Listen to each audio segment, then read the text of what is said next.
Hey, what's up guys? Welcome back to another Final Fantasy XIV playthrough video. Today, we begin our journey into 5.3, sort of. I'm breaking this video up into two parts because I've been told that there's a lot of story to this, so I didn't want the video to be too long.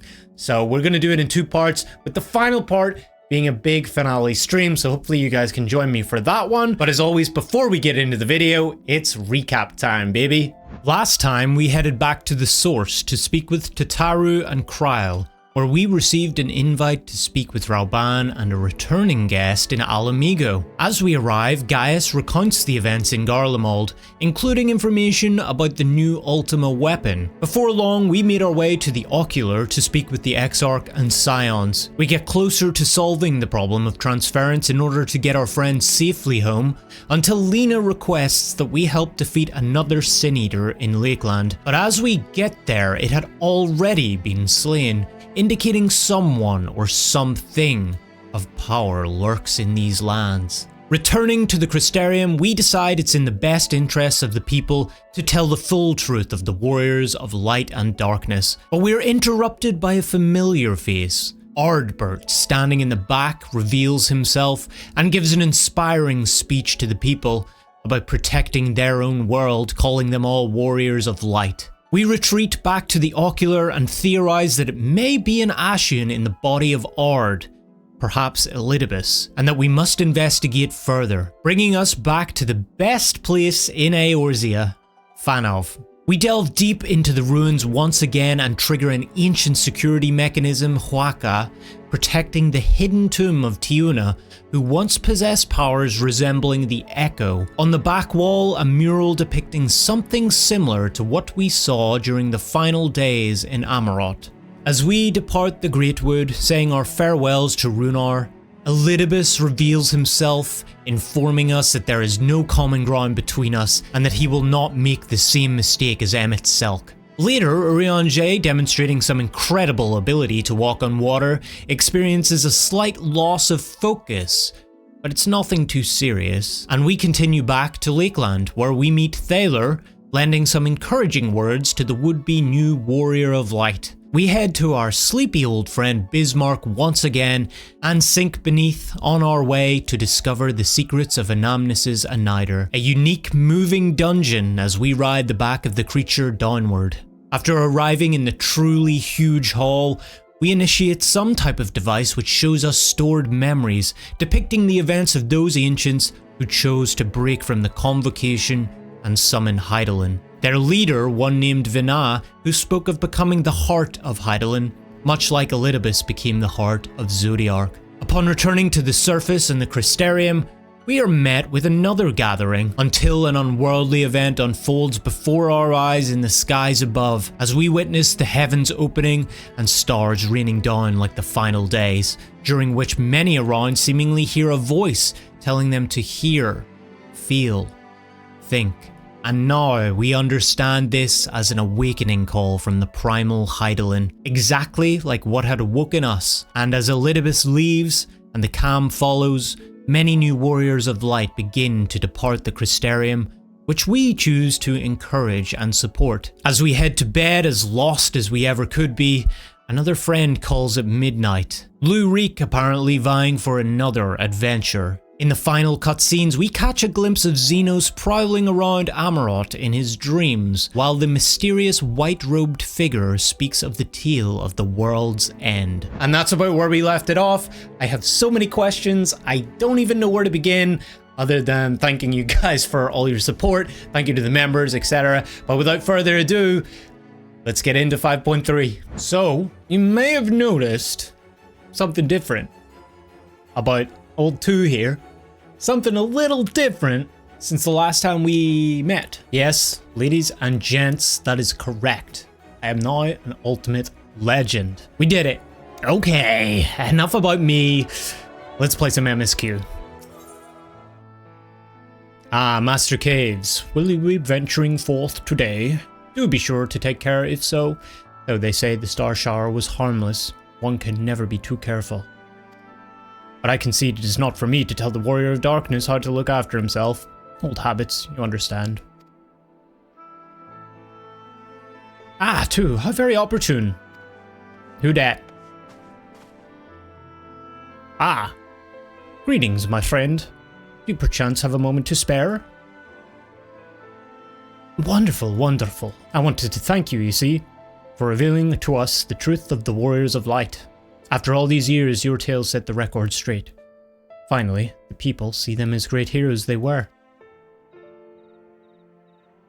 Or, the great hero he is, in the case of Ardbert. You too were surprised to see him, I think. But that ain't him. Can we tell him that, though? At the time, I was not certain what to make of it all, but I could see the effect his words had on those around me. And then the stars rained down from the sky and, well, you know the rest. I do. When the commotion died down, you were nowhere to be seen, but I was determined to express my gratitude. And so here I am. Thank you, too, for giving a voice to the truth and restoring the Warriors of Light to their rightful place in history. Should you, perhaps, wish to have your account of these matters committed to writing, I would be more than willing to serve as your scribe. Indeed, if there is anything I can do to help, anything at all, you need only say the word. Anything?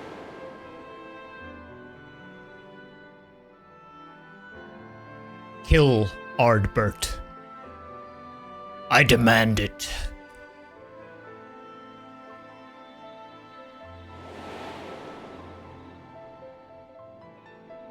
I think we know all there is about the Warriors of Light. Very well, tell me what the situation is like in this city.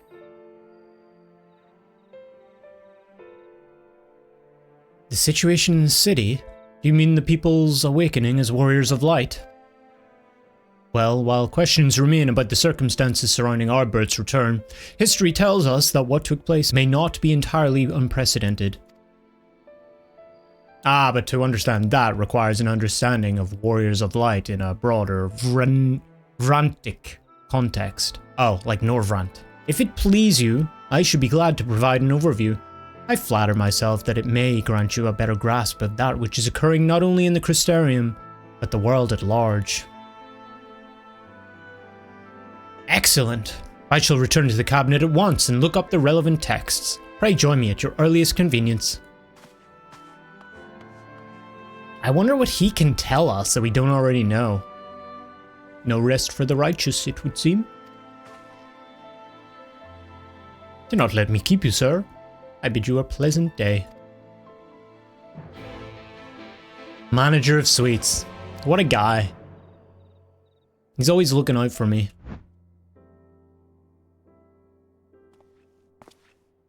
Ah, too. Excellent timing. I have but this moment finished gathering the materials for our lesson. As a great many works make reference to the Warriors of Light, I shall, with your permission, focus only upon the details that seem most relevant.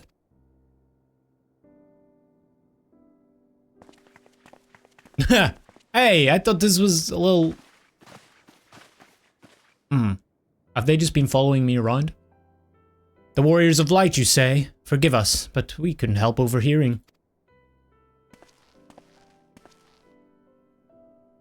We've been out keeping watch over the Crystarium, but it appears to be business as usual. So I thought I'd spend some time brushing up my knowledge of the familiars, and Alphanode volunteered to help. I actually came on a different errand, but I'd be interested in hearing about the Warriors of Light as well.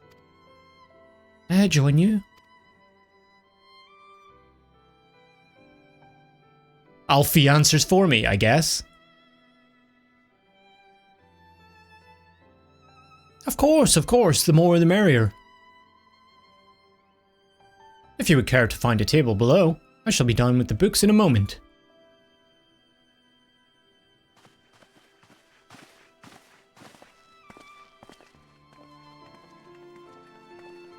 I'm not gonna lie, I love the ridiculousness of this bow. It's glowing. Were one to pore over the annals of Vrantic history, one would note the comparatively frequent recurrence of individuals hailed as Warriors of Light. Right. Ardbert and his comrades require no introduction, but many others bore the epithet long before them. To name but a few, there was Tolthawil, legendary first king of Lakeland, Rodfort and Solard, the fabled drawn and Golgant duo of Verbert. And no list of Rantic heroes would be complete without the Archmage Tiuna of Ronka. In older texts, she too was called a Warrior of Light. Ah, that was the thing, the mural we saw behind the Huaca. It did surprise me how ready people were to forget the negative associations of the title, but it makes sense if it's been around for centuries. Verily, in ages past it was simply a synonym for a hero. In the wake of the flood, however, light came to be regarded with fear, the title used not to exalt, but to revile. Sag. A far cry from its beginnings.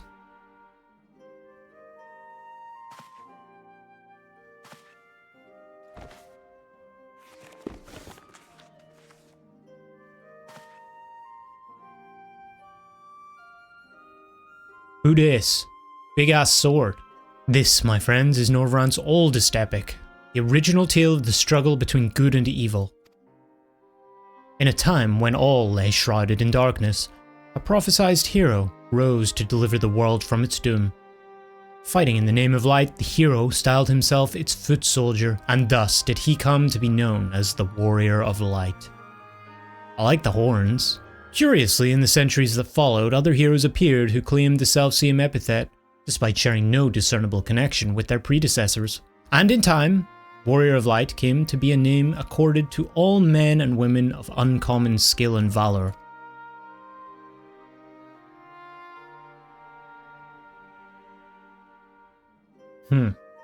Okay. Well, the plot thickens. In what way? As you know, the title of Warrior of Light is also used in the source, though the manners in which individuals have earned it are many and varied. Heroes have been honoured thus since antiquity. Nor does the custom show any sign of dying out, as you can well attest. It makes you wonder, doesn't it? It surely can't be a coincidence. Indeed not. Let us imagine a man who is awakened to the echo and is able to hear Heidelin's voice. As she styles him, so too does he style himself, a warrior of light. Of course, being blessed with the echo does not in itself make one a hero. And conversely, there will have been no few heroes who were not blessed with it. But such distinctions are immaterial to the masses, and over time, they came to use the title Warrior of Light and the word hero interchangeably. Sounds about right.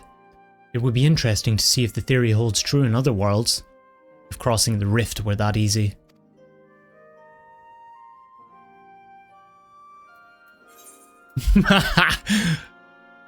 But she called me a warrior of light. I was special, guys. I was special. Aww. But you are special. No matter how many warriors of light there are out there, there's no one like you. Okay. At any rate, assuming all of this is true, and there's a common thread behind the epithet, I doubt the Ascians will have been amused. To have the world at large associate light, and by extension Heidelin, with good, must have added insult to injury. That's kinda true, yeah.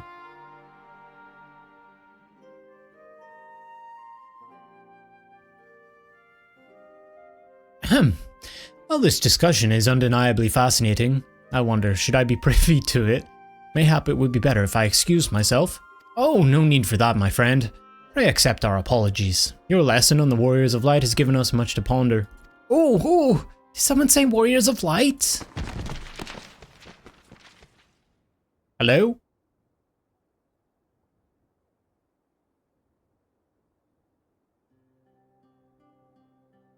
You spying on us, kid?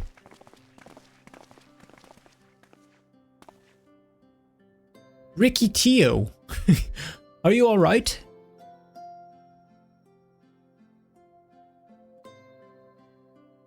Ah, my precious tomes. Did I not say you must take care in the cabinet? She got huge eyes. You too, Erwil. We're sorry, Master Moren. Aren't you? Yes, kid. You see that bow? The Warrior of Darkness? You guys want a signature? My name's Riqi-Tio, and I want to help everyone. She's staring into my soul. Please tell me what I have to do to be a hero, to be a warrior of light. Help me.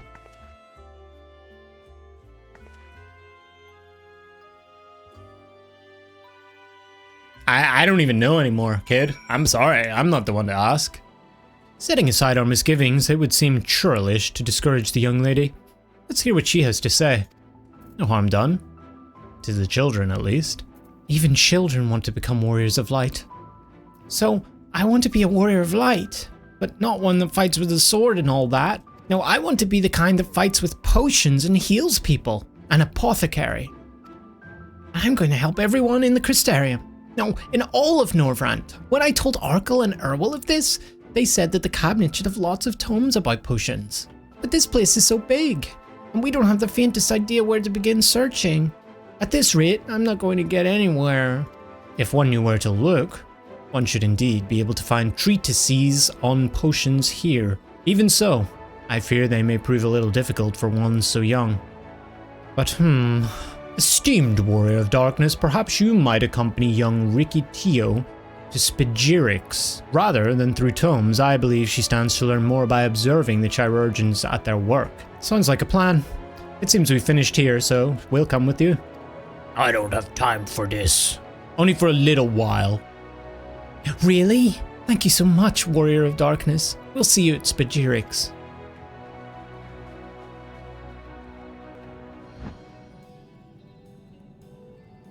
Well now, what do I owe the pleasure of so many bright-eyed visitors? Is that the way of it, sweetie? You wish to learn about medicine? That's right! I want to become a warrior of light who uses potions to help people all over the world. Well, that is indeed a very noble endeavor, and you aren't alone in it. No few at our infirmary yearn to venture forth as warriors of light, but ultimately they have all decided not to pursue that dream. Huh? Why? Because the people here need them too, sweetie. The guards who place themselves in harm's way to keep us safe. The artisans who toil tirelessly that we might sustain our way of life. And younglings like you, who are the future of the Crystarium. They couldn't simply abandon them, you see. And so, difficult though it was, they made the decision to remain. Then, does this mean my dream isn't any good? Oh, sweetie, yours is a wonderful dream, and it would be my pleasure to help you pursue it. If we all work hard, the day will come when our chirurgeons may set forth to aid folk in every corner of the realm. As we strive towards that day, I hope we can rely upon you as well, though I must warn you, ours is not an easy path. No, you must work very, very hard. I'm not afraid of hard work. I'll become the best apothecary ever. Just you watch. Hee hee, that's the spirit. Without further ado then, may I entrust you with a task? I have placed an order at FFXIV for a potion ingredient, and I would like you to go and collect it. Oh, an ingredient! Leave it to me, miss.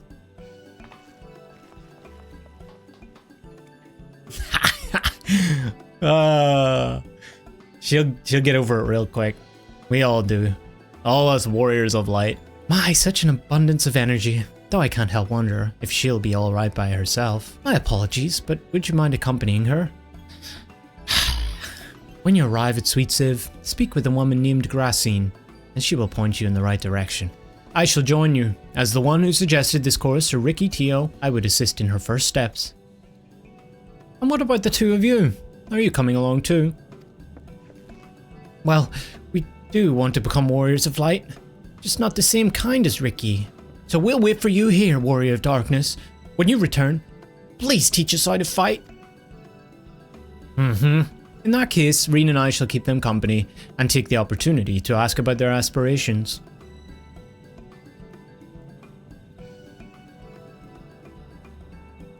Oh, he's even got it done already. Oh, he's ready to go. This kid's gonna go far. If it isn't the Warrior of Darkness himself, may I assume you're with Master Alphenode? Right. Lest you wonder, Chesameel's order is for grapes. As busy as we have been of late, however, I regret to say we didn't have the time to harvest them. So it was with apologies that I asked Master Alphenode and his young companion to help themselves to the fruits on the vines. Perhaps you could lend them a hand. It's the undersized grapes you'll want to pick. They're too small for normal consumption, but suitable for making wine and medicine. Okay. Picking grapes. I really have lost all privilege in this place. I'm just a grape picker now. Oh, you're here too. We're picking little grapes. It's quite fun. There you go, kid. Her face. Whoa, you've picked this many already? Amazing.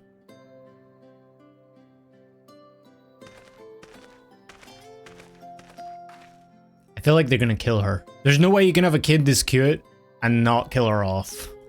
This is Shadowbringers after all. We all know how this goes. I dare say we have enough between us. Shall we take them back to Chesameel?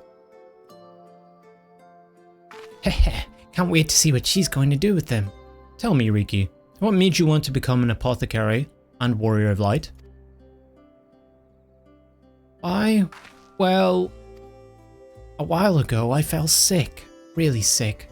My body was burning up and I felt so weak and I couldn't even get out of bed. Then a traveling apothecary came and gave me a potion to drink. It was the foulest thing I ever tasted, but it made me get better. She was so brave. The apothecary, I mean. She went around taking care of people, even when it was dangerous.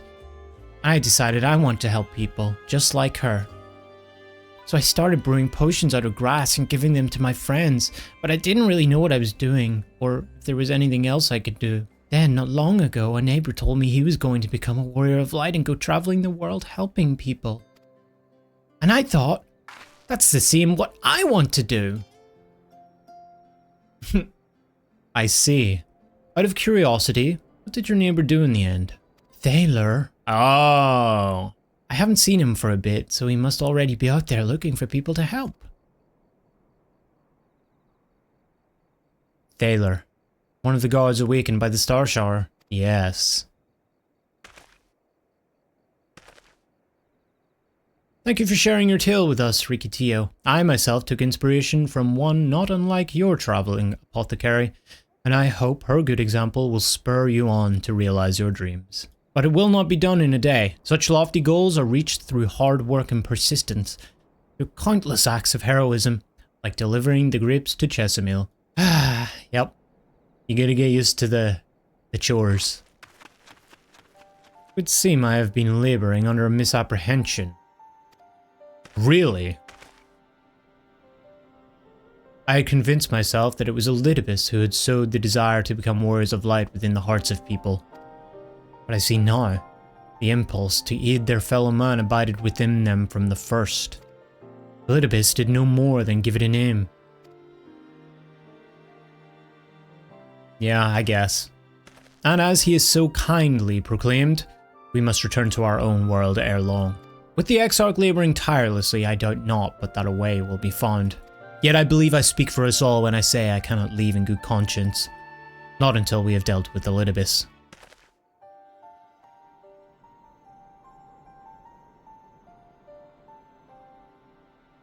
This is no longer a strange and distant land after all. Norvrant has become a home to us, and her people our own.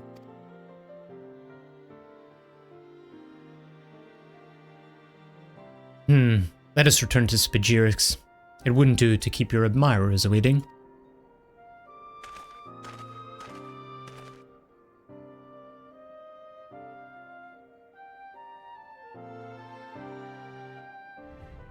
From the grapes we shall make a vinegar, to which we will add elf grass and a few other herbs to produce an invigorating syrup. Though it's unspeakably sour, it does wonders for the constitution. As a part of her studies, I may just have to give Riqi-Tio a little taste, hehe. Warrior of Darkness, if you've finished helping Riqi, won't you show us some fighting? Not play fighting, but honest to God's fighting. We already have some enemies that you can deal with. Vampire bats. The guards say they've become a pest around the Crystarium of late. We tried to sneak outside to hunt them, but the guards caught us and sent us home. They shouldn't mind if you were doing the fighting and we were just watching. The children told us as much while you were away.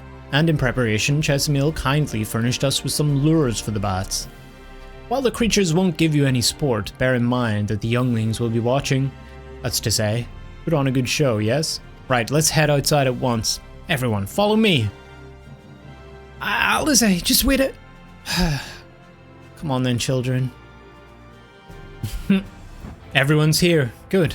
Let's get started, shall we? As their name suggests, vampire bats feed on blood. And originally being nocturnal creatures, they've grown more active with the return of night and become a nuisance. To draw them out, we'll use Chesimil's lures, which work by exploiting their heat-seeking behavior. The bats are wont to nest under the eaves, so you're likely to attract more if you place the lures in your buildings. I have here 6 lures, 3 each for you and me. As proof of a successful kill, I want you to gather up their finds. Whoever collects the most is the winner. Oh, you're hunting too?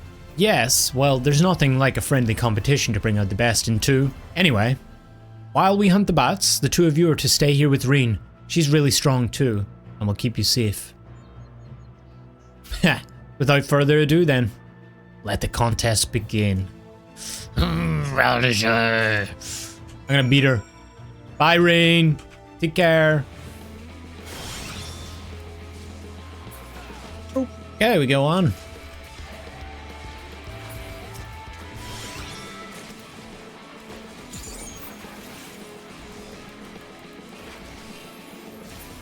Well fought too. The children were hanging on your every move. As was I, to be honest, though I know the tally. May I see your fangs for good measure? Did I beat Alize? Easy, right? Ha! Apologies for the wait. My fangs. Not a bad haul, even if I do say so myself. Who won? Who won? Who won? Who won? 5, 6, 7. 7 fangs from Alize. Me?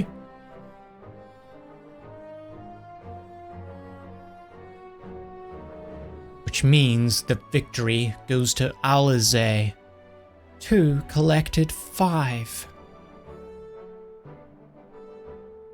Nah. Some mistake here, Reen. Ha! I did it. I bested 2. We're just taking L's. Like, just constant L's. I don't even know what we are anymore. This is too much for me. In another goddamned life. You didn't even try, did you? And there I was taking it seriously. Spare me your pity next time, will you? I tried my hardest, Alize. I actually did try. So, children, you've now seen the Warrior of Darkness in action. What are your impressions? He's incredible, miss. The bats were down before they knew it. Our guards are strong, but the Warrior of Darkness is much, much stronger. We want to be just like him. Good. If you're looking for an example to emulate, you may as well pick the best. Aww. I want you to remember how you felt when you watched 2, and train hard. Keep at it for long enough and you'll be strong too. If you don't mind telling us, when did you decide that you wanted to become Warriors of Light?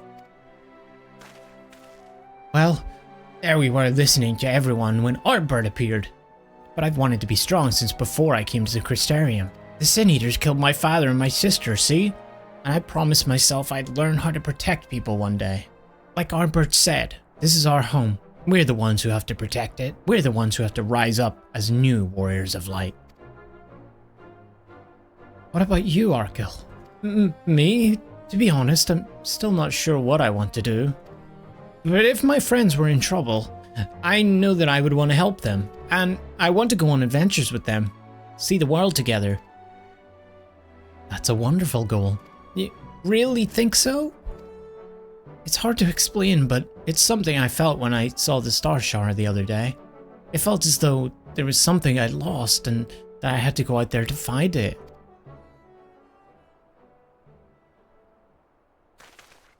Well, for the both of you, there's nothing for it but to train.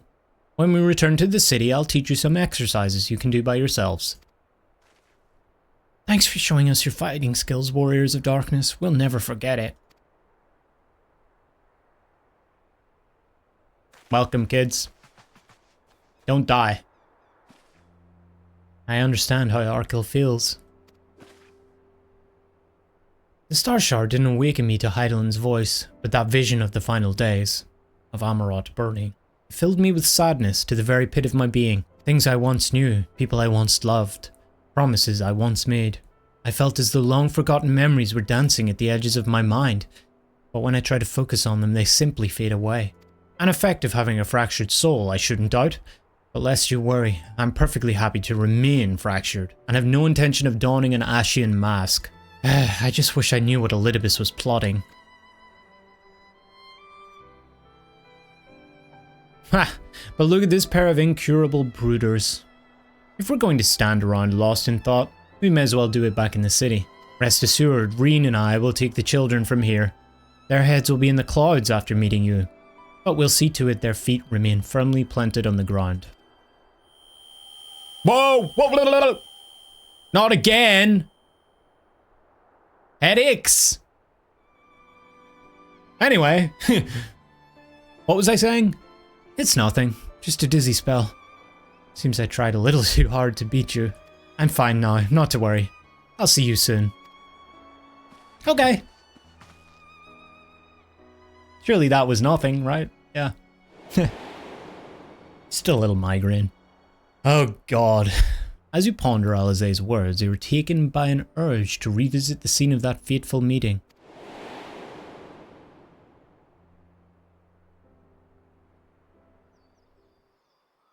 Is he going to appear again? Or is this Elidibus? I don't know anymore. What the f- Oh, because he's me. Yes, I forgot. Hey! Why am I? What? Was it you who called me here? Nap time.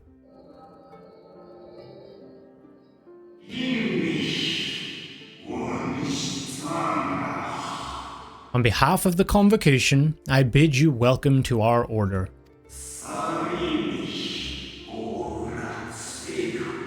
At times you will stand with us, at times you will stand against us, all that you might steer mankind and the very star upon their true course. For yours is the seat of Elidibus, the emissary, and by this name shall your every action be guided.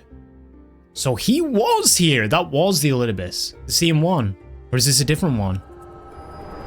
It has to be the same if it's the Echo, right? So what Vina was talking about. My memories. No matter. You will have found little of import. So what Vina was talking about was that Elidibus back then was the heart of Zodiark, right? So he's the heart of Zodiark. This Elidibus. But I see you intended to summon me here no more than I intended to come. The fault is mine. Such is the burden of hope.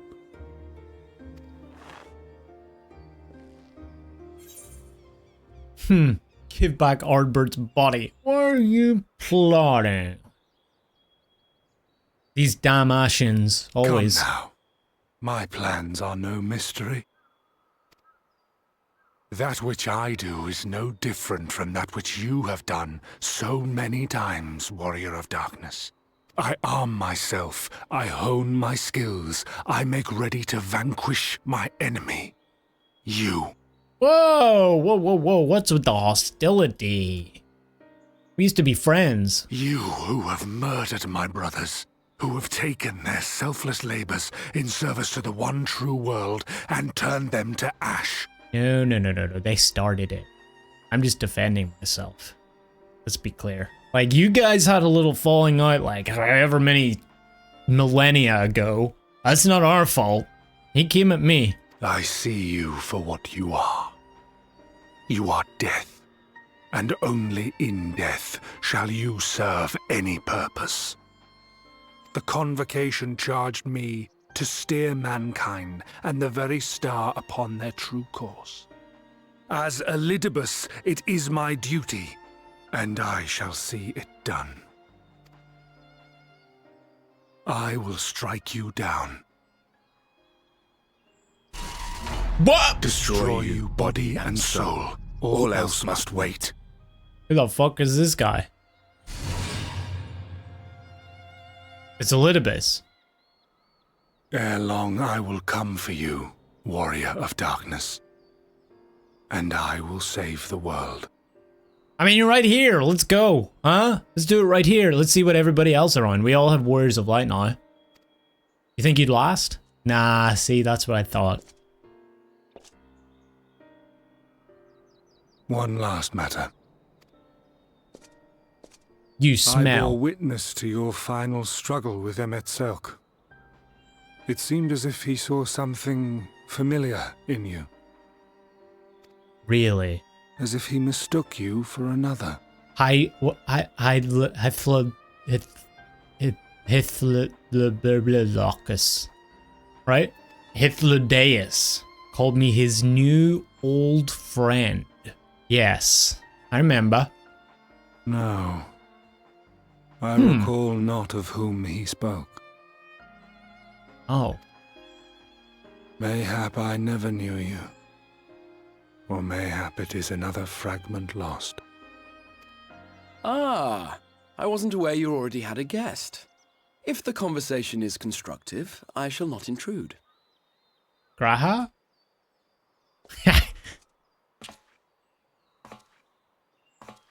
But if you seek to stir up trouble, Elidibus, then I must insist you leave at once. Or I'll make you leave.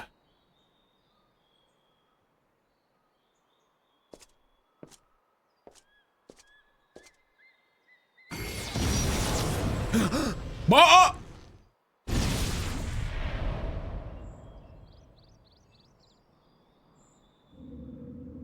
Though you lack her blessing, your soul is surprisingly dense. Bitch move, Elidibus.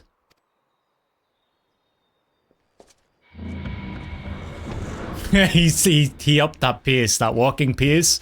Yeah. Worry not. I seem to be unharmed. Dude, Chris just takes a battering. He just gets pummeled time and time again. He really is a chump.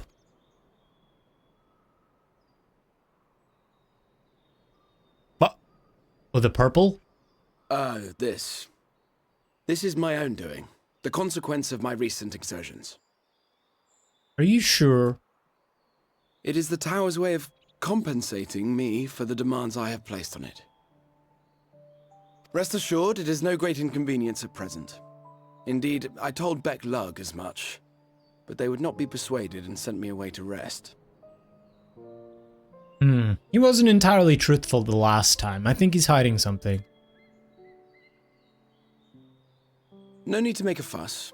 Strange as it may sound, I consider it something of a badge of honor.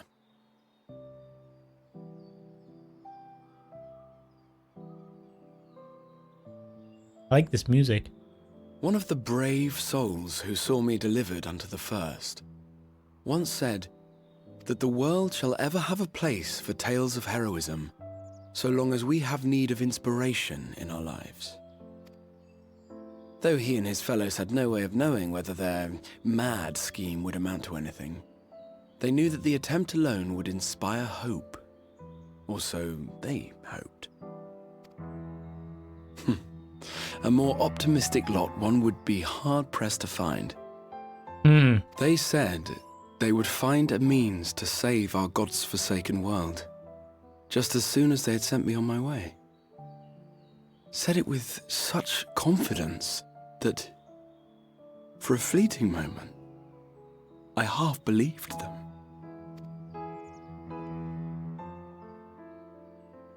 Optimism is Such contagious. faith, such courage in the face of unrelenting despair. For a long time, it was more than I could bear to remember them. But having come this far, having sent full many on their way myself, I see things more clearly. To take action is to hope. To believe, to choose to believe, is to take the first step towards a brighter future. Hell yeah. And why do I tell you this? Because I want you to indulge me in a little recklessness. Okay. Meaning? Needless to say, I have a plan. And when all is said and done, I will ask yet another favor of you. Not this shit again. He's really gonna die this time, isn't he?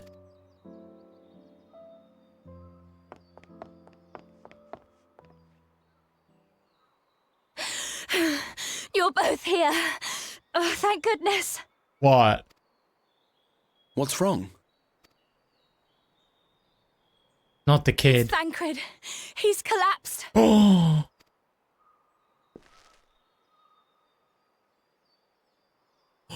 Headaches. He was the first, right? Oh, no. Where's Y'shtola? And Uri? Oh, shit. More details, Reen. I'm so glad I found both of you in the Exarch. Okay, not enough detail, Reen. The fates seem determined not to allow us a quiet moment. But come, let us have the details from Reen. It happened just after Alize and I saw the children back to Spagirix. We chanced to meet Thancred there, returning from his mission. He'd been shadowing Elidibus around the realm, only to lose sight of him near the Crystarium. And he was in the middle of telling us where he'd been, when he just crumpled to the ground. The Chirurgeons are looking after him now, with Alphinaud standing by, just in case his healing magics are needed. Since I couldn't do anything to help, I thought it best to find you, and the guard at the Exeter told me where to look. I see. It cannot have been easy leaving Thancred's side. My thanks for bearing word to us. Come, let us hurry to Spagirix.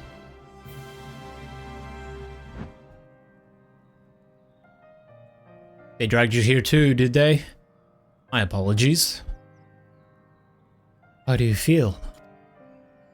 Embarrassed, but otherwise well enough. I won't be staying overnight. This episode was not the result of any injury I could find. Thancred's ether, however, did show signs of instability, and I did what I could to calm the fluctuations. And all of this happened without warning? Not exactly. You will doubtless recall the time Rianjay nearly drowned and I gallantly went to his rescue. When his water-breaking charm failed, he was tired, as were you when you got back. Headaches, man. Some shit's going on. We've stayed here too long, I think. We were both spent, yes, on account of which you begged us to rest, which, in retrospect, may have been a good idea. The fact is, I've been experiencing regular bouts of lightheadedness ever since. But there was no actual fainting until now. Alize. As Alphinaud observed, I have no lingering injuries, and it most assuredly isn't old age, which leaves but one likely cause. The link between body and soul has weakened further. Time grows short. We must complete the spirit vessel with all haste. To that end too, might I trouble you to make a trip to the source? In addition to looking in on our friends' bodies, I would have you consult Kryl about our plan. If she has any concerns, we should at least endeavour to address them prior to proceeding. In the meantime, we should get back to laying bare Elidibus' plot. Thus far, I have learned this much, that in each of the places he has visited, there have been sightings of a suspicious black-clad strangers. Moreover, the coming of these shady individuals has invariably coincided with some manner of misfortune. Beasts terrorizing settlements, blight ravaging crops, you know, the sort of thing. All of which serves rather conveniently to make Elidibus' call for new heroes reverberate that much more loudly in the hearts of his audience. And you think these black-clad strangers are Ashians? I do, and I fully intend to investigate further. Though for that I shall require additional feet on the ground. You can count on mine. Gods know I've been itching to get out of here for a while. Mayhap Rianjay too can be prevailed upon to join in your efforts. He has already provided copious guidance on the matter of the spirit vessel's construction. It is for Becklog and I to wrestle with the rest. Well, if you can spare the old boy, we may as well make use of him. I'll go and give him the good news. You'll do no such thing. However heedless you are of your own well-being, If you care at all for Reen's feelings, you'll stay in bed until you're needed. Alphanode and I will go find Urianger. Yes, ma'am. All being well, we'll have news to share by the time you return. Safe travels too.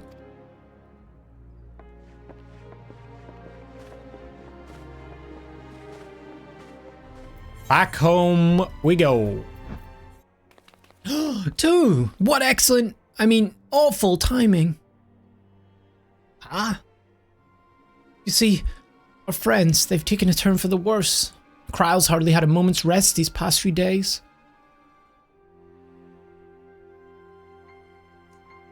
So Thancred's dying. They're all dying. Oh boy. She didn't want everyone to worry, so we've been keeping it quiet. Oh, but listen to me. I call myself a receptionist and I haven't even bothered to ask you why you're here. So they think the spirit vessel will be ready soon. And they want to make sure there are no problems at this end. You better talk to Kryle. She's with the others in Dawn's Respite. Let's go and see her. Just prepare yourself, alright? Oh, we actually get to see the bodies? For the first time? The door has opened. What's behind the door? Can I see? Can I get a little peek? Look, get a little... Aww. In we go.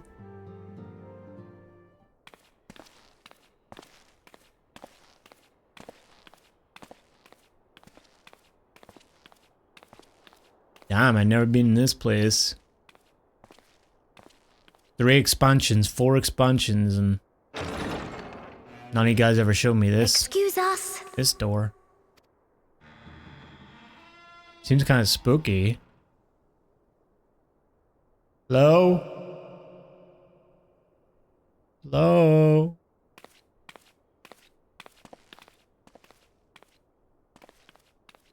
This way. Why is it so dark in here?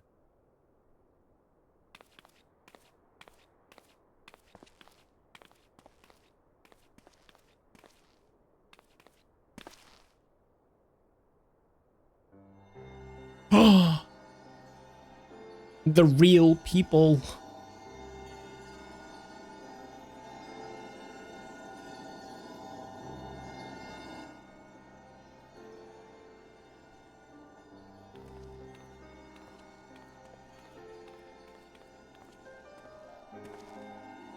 Kryle's just working and working and working.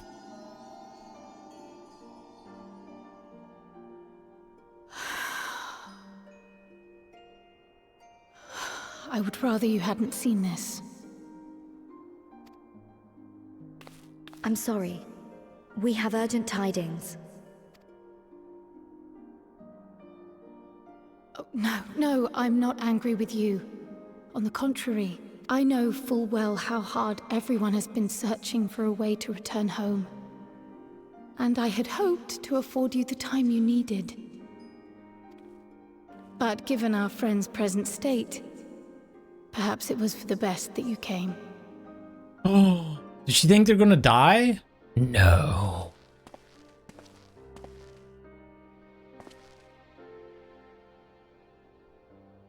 Stiff and cold, all of them. As if they were made of wax. Oh Barely no. alive at all.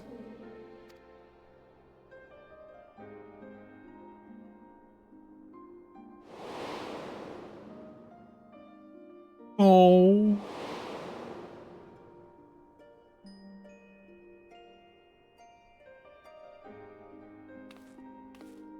And they had been doing so well.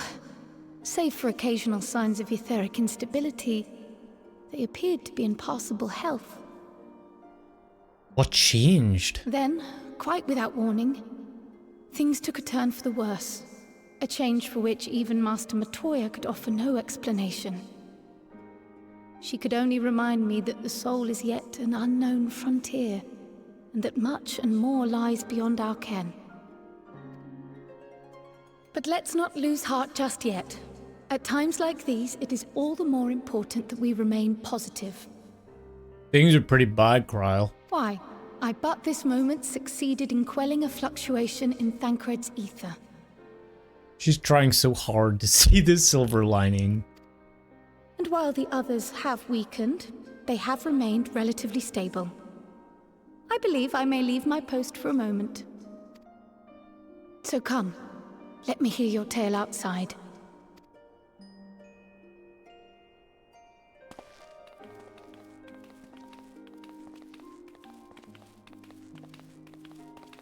She's just holding down the fort here. Poor Criley.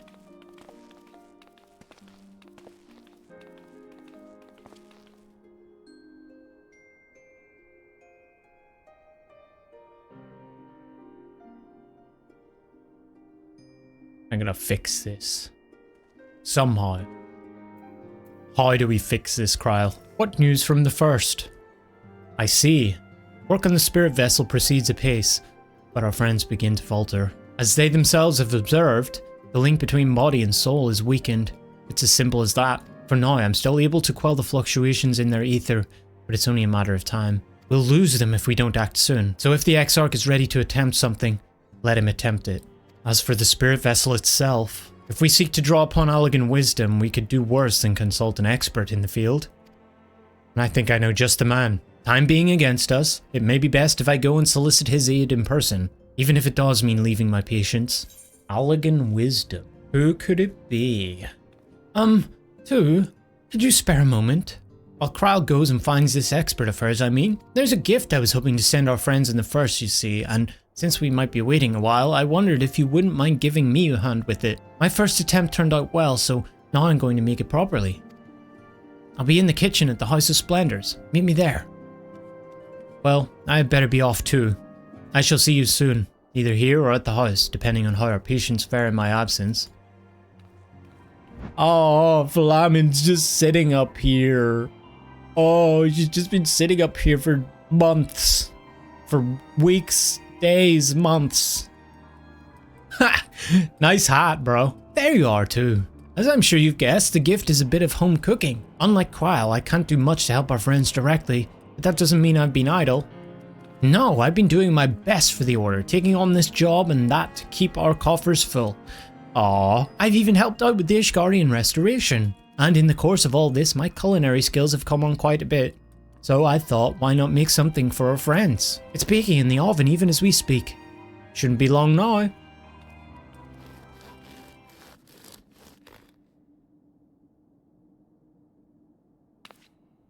There, baked to perfection, even if I do say so myself. Bread. Nice. Your cake looks like bread. I'm not gonna be mean to her. She's been working hard. Smells great.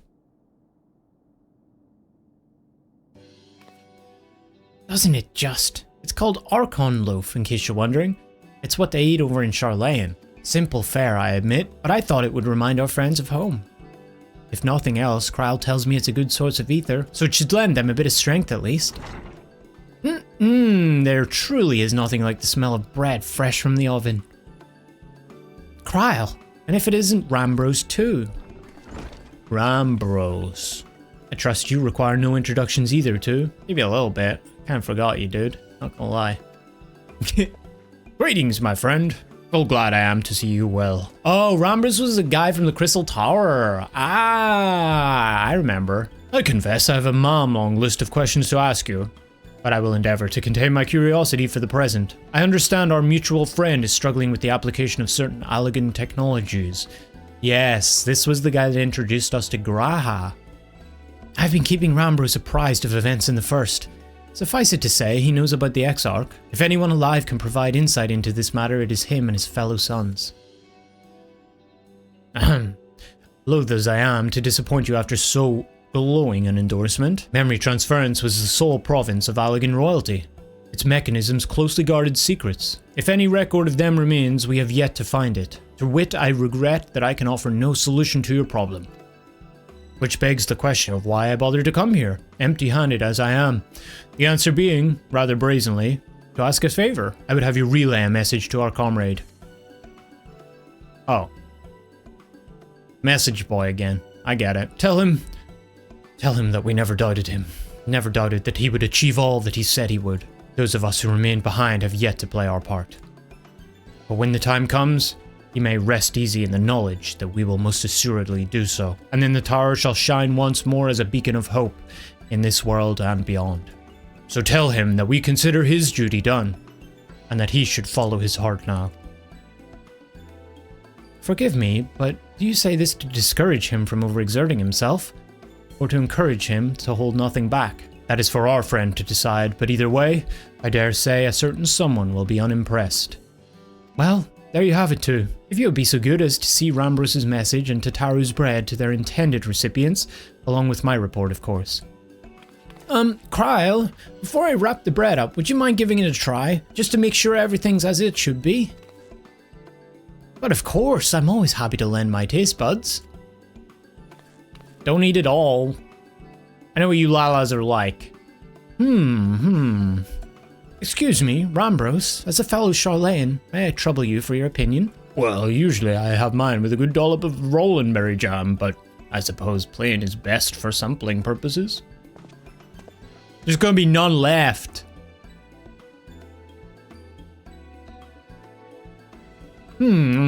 I see. Oh no, is that bad? It is indeed, Tataru. Dense and unpleasant. Exactly as it should be. Just so, the very taste of home. As you might expect, our countrymen have amassed a wealth of culinary wisdom from every corner of the world, but our native cuisine is, shall we say, a little lacking. In Sharlayan, the majority regard food as a source of nourishment rather than enjoyment, save for those few who actually research the culinary arts. We pay little heed to the niceties of taste and texture. It was against such a gastronomic landscape that what is now called the Archon loaf was born. The creation of an Archon who devoted himself to the study of bodily sustenance. In order to maximize its nutritional value, he incorporated copious qualities of pulverized fish and vegetable matter into the dough, all with nary a care for those qualities which make bread enjoyable. The result is a flavor that continues to defy description. Yet for its many shortcomings, the loaf's nutritional value cannot be denied.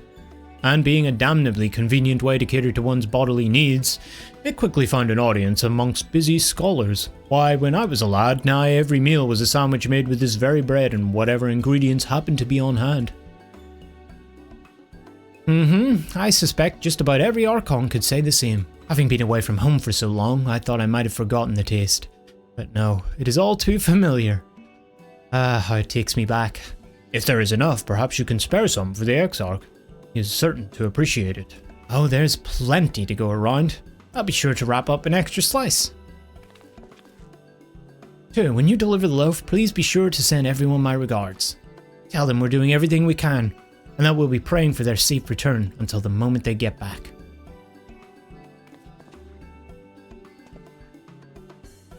Aww, it was a nice little moment with everyone. Nice little wholesome moment. Welcome back, my friend. How was your journey? Filling. By the 12. Archon loaf. How did you come by this? I swear it had come straight from Sharlayan. Rambro said that, did he? His words are very nearly as heavy as the bread, but I appreciate the sentiment. Should you have the chance, you may tell him that he needn't worry. That which I seek to do, I do of my own volition, and with all my heart.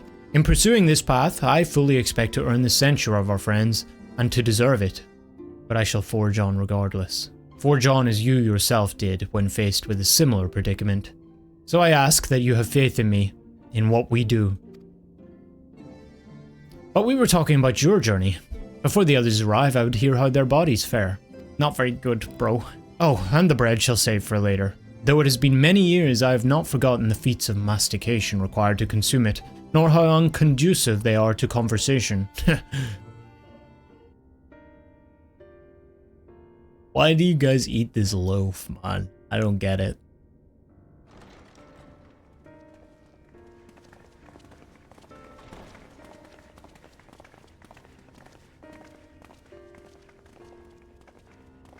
Where's your Stola? Forgive the delay. We have visited every region and confirmed the presence of Ascians throughout the realm.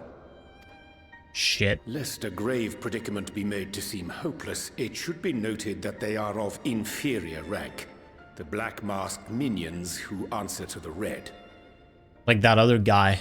Nibriales. Nibriales. With the voice. Yes, a gaggle of schemers attempting to exploit recent events to sow the seeds of petty conflict. Fortunately, nothing of any great concern has come of their meddling just yet. Good. We also encountered a number of the Crystarium's former defenders, busily solving this problem and that in a bid to become warriors of light. Cool. Their zeal is to be applauded. 'Tis but a pity I cannot encourage them on their course. Not knowing Elidibus set them upon it, no. Both the troubles to be solved and the villains to be vanquished are his doing too, like as not. And so, with apologies to the aspiring warriors of light, I believe it best that we deal with the Ascians quickly and quietly. Yeah, they don't know quite how. agree. We do. We have experience. But tell us, what news from the source? How fare our bodies? Awkward. I'm not gonna lie. I'm not gonna lie to them. I'm sorry, but things have taken a turn for the worse. We need to hurry the fuck up, Chris. Oh dear. Then we must redouble our efforts. Yep. Not Yep, that yep. we've ever stinted in that regard. This would seem an appropriate moment to ask about the spirit vessel. Yep. Tell me you've made some progress. We have, as it happens. One moment. One moment. Sick. Finally. Hopefully it doesn't mess up. We all die. Okay. The red stones. Then this doth mean... Doth mean... For the benefit of all, permit us to explain. What doth it mean? As you will recall, using white auracite as our starting point, we fashioned a vessel for mind and memory both. Yet, Okay. though it served this purpose admirably, the process of imbuing it with one's complete essence proved a somewhat thornier proposition. Right. Simply put, the memory would not accompany the mind. And so, we looked to the Allegan's mastery of memory transference for a solution. Okay. And? This approach was not without its own complications, however, relying as it does upon blood, which inanimate objects notably do not possess. Okay. We duly explored methods of suffusing the vessel with drops of the aforementioned. Alas, our painstaking experimentation succeeded only in making me feel faint, and singularly failed to imbue the crystal with the necessary properties. So what's the red stuff? It was then that an idea occurred to me, namely that we might fuse the vessel not with normal blood, but with my crystallized essence. What? What? You're doing this for our sakes. So far be it from us to complain. So like, what is your crystallized essence? But don't think we haven't noticed what's happening to your arm. Is he like taking parts of himself? Parts like the crystal parts of himself? It falls well short of offering up my life in exchange for yours, which was your only stipulated prohibition, as I recall. And it is but a small price to pay for delivering you home. As long as it doesn't kill you, man. Can't be having that. Assuming it works. We shall soon know if this grisly addition will serve as a suitable conduit for the subject's memory. Though not soon enough to warrant your waiting. The test is like to take a while. Why does everything take so long? Let us be off then. We have Ascians to attend to, among other things. Forgive me, but I count 6 vessels, and there are only 5 of us. Alfie, Alize, Thancred, Uri, Ishtola, Reen? Maybe? Is that what they're doing? One is for testing purposes. I will personally use it to see whether the crystal functions as it should. Oh. And if it does, wouldn't that mean that your soul could also return to the source? Wiki. Yes. In theory, at least. But there is a distinct difference between your circumstances and mine. While your corporeal forms want for souls, my past self does not. Mayhap our essences would blend, or mayhap they would curdle. There is no telling what might occur. And you'd be willing to take that risk?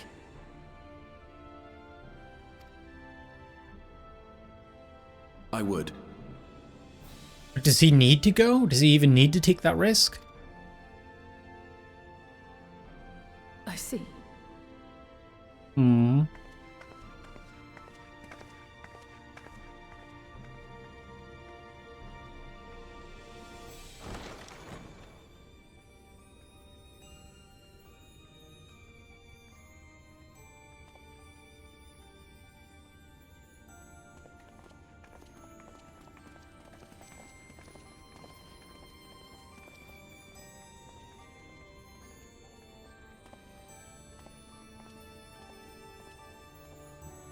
Damn. You know, he really does a lot for us. I get the idea that, you know, he uses more of it and it takes more from him, I guess. And then he's willing to, you know, make the kind of ultimate risk sacrifice thing. But we've already seen this from him. He kind of has a compulsion to do this. Anyway, hast thou a moment to... I would speak with thee on the matter of the Exarch's mooted return unto the source. Thou wilt have observed that our friend spake not in certainties, yet if Becklug hath the right of it, 'tis possible to predict the outcome of his plan with some confidence. And it is their assessment that, given the opportunity, the Exarch's soul should successfully merge with that of his younger self. Which is not to say the process is without complications. For one, the Exarch hath been subjected to an additional rejoining, an experience which will have wrought a change in his ethereal composition. As thou thyself didst demonstrate in merging with Ardbert, however, there existeth an affinity twixt like souls, and this doth give us cause to hope. Yet there remaineth one immutable condition upon which success doth hinge. The Exarch must needs recognize his past self as simply that, himself. Oh, that easy? That it?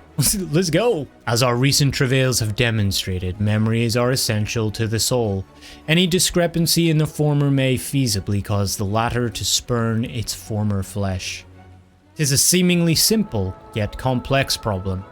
For nigh on a century our friend hath striven only to deliver this realm to deliver thee, and to that singular end did he cast aside his very name, that he might assume the mantle of the Crystal Exarch. Henceforth none can say what choices our friend will make, but I thought it only right that thou be made aware of these truths.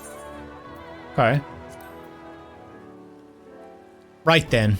While the Exarch literally pours his own sweat and blood into his allotted task, it seems only fair that we attend to our own, dealing with Elidibus and his minions.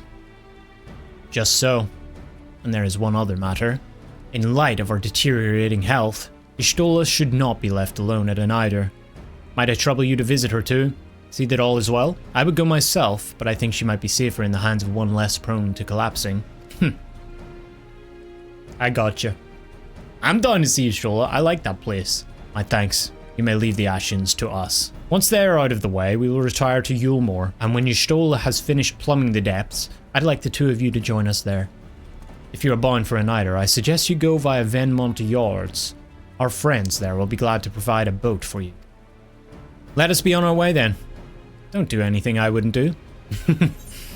I have a delivery from the source, Kupo, courtesy of one Tataru Taru.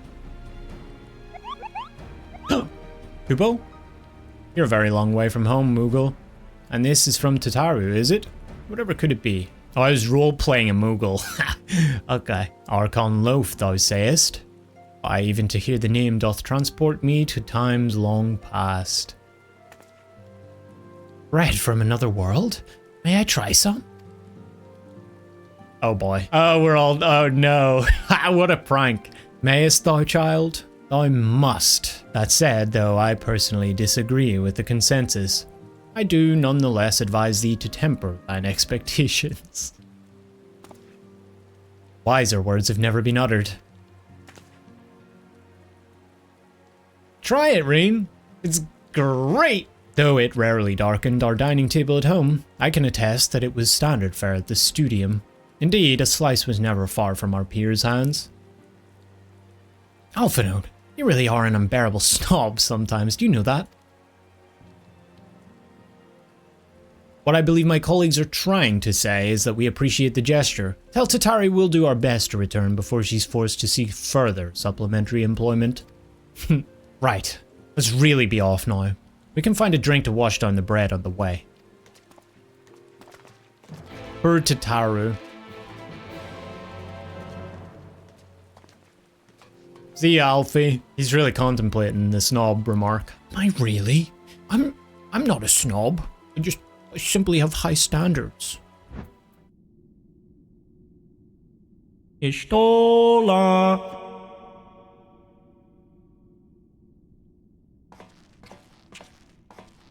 Oh no! Whoa! Excellent. I had intended to speak with you alone. You motherfucker.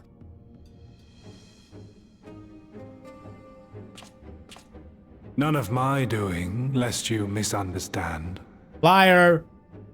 The link between her body and soul wavers.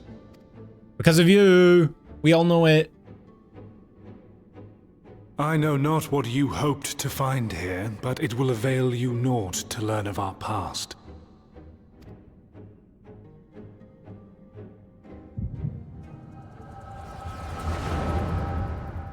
Nap time.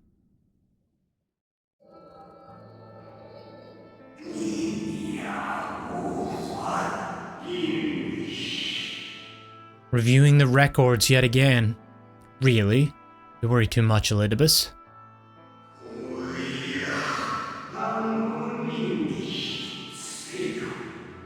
This dedication to your duty verges on obsession.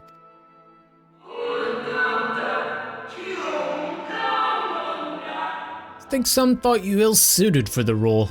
How wrong they were.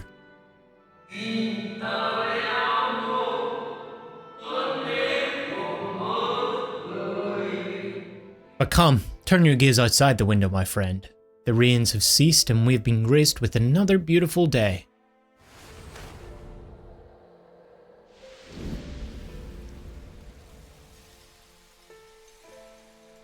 It fades. Fades away into oblivion. Does the world no longer have need of me? No, I am Elidibus, and I will fulfill my duty.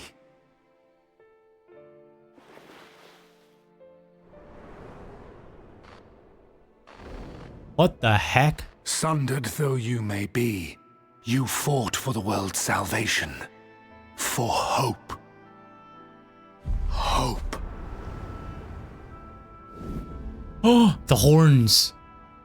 Ah, it swells within me. Empowers me. Now I may carry out my mission. And yet, why do I yearn for this? Why do I struggle so?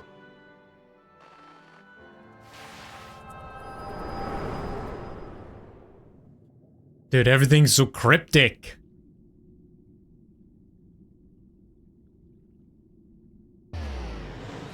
Ah, no! I shall take her into my safekeeping. If you want her back, you will do as I ask. Not again.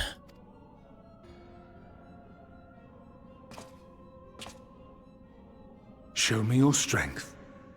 I would take your measure. Okay, Omega. Okay. We've done this once before. Remember the last time a Scion was kidnapped? I have prepared a suitable arena. You need but ride the flow of ether. Ride the flow of ether. Oh shit balls. Okay. And in we go. Oh, okay. I see. We're back here.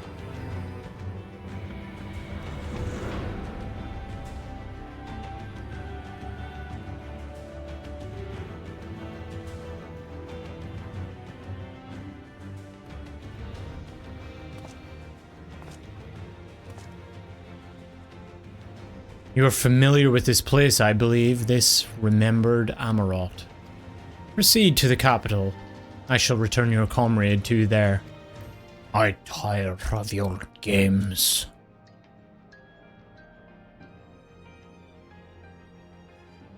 You speak as if you were disappointed in me. Why? I am your enemy, and you mine. Our goals are in conflict, and we are fated to clash. Or had you hoped that feigned sympathy and false understanding would cast your crimes in a less reprehensible light? That I would come to look upon you as a friend? You who have slaughtered my people? Who would tear down everything we have built?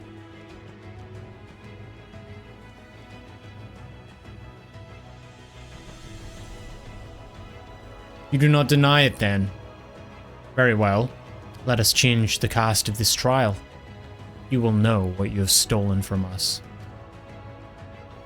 What does that mean?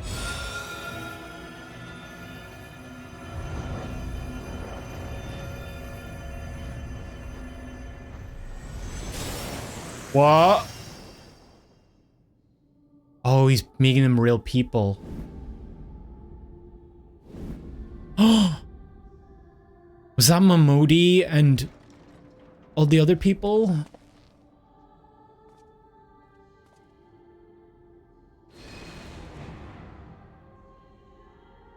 But do not imagine I crave remorse, only justice.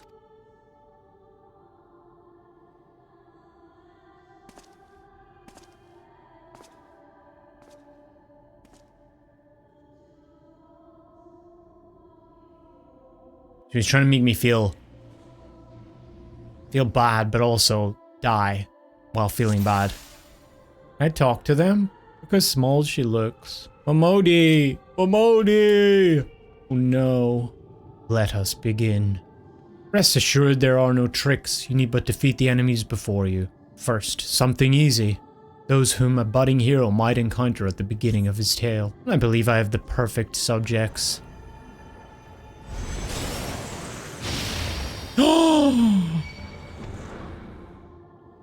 Let not their appearance stay your hand. Beneath the facade, they are merely monsters.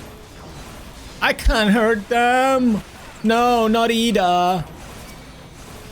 Oh no, Papalimo. I'm sorry, not again. I'm sorry. Thancred. No, you stole it. You sadistic motherfucker. All too easy, I see. But at least you now understand the rules. Thus, we will make our way to the capital. Yeah, that was in poor taste. That was a low blow, man. Like, what are you doing? That appearances should unsettle you so. I was under the impression you simply destroyed all who barred your way. Sparing nary a thought to the possibility that your foe could be someone's beloved. But come, we shouldn't dwell on the beginning, when so much of your story awaits. Oh! Oh no. No, Moonbuida. Everything was simpler back then. Sid? Every tale requires villains, defeat them and claim your place as a hero. Okay, I'll beat these guys easy. Sorry, Nero, but... Livia? Bitch. Gaius? Cool guy, but... You're not the same Gaius. Ritatin? No, not Ritatin. He was a cool guy.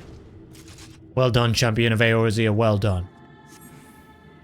Onward then, over the bloodied bodies of the fallen. Oh! Who's this? Oh no! You tasted many sweet triumphs, yes. But so too did you taste bitter tragedy. Who could forget the crystal? Oh, Ilberd! You Hase! Laurentius! I'm okay with killing this motherfucker. This little bitch. Oh, God's damn it. Sloppy. We save Laurentius for last.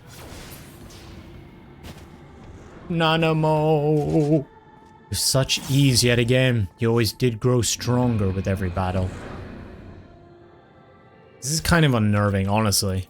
It seems it will take more than those monsters to leave an impression upon you. Or mayhap you simply fail to understand my meaning. Not that it matters. No, I have dealt with countless heroes and it always ends the same way. No amount of reasoning will bridge our differences. It will result in happiness for all. Whatever your reasons may be, I cannot be bound by them. I can but put faith in my own beliefs and fight for them with all my being. You're wrong. We can always strive for understanding, for compromise. How very naive. If you are willing to compromise in your beliefs, you all but admit that they are flawed. And I assure you I have no intention of compromising on mine. Come what may, I will fulfill my mission as Elidibus. But enough talk. It is not your assertions that I wish to know, but your strength.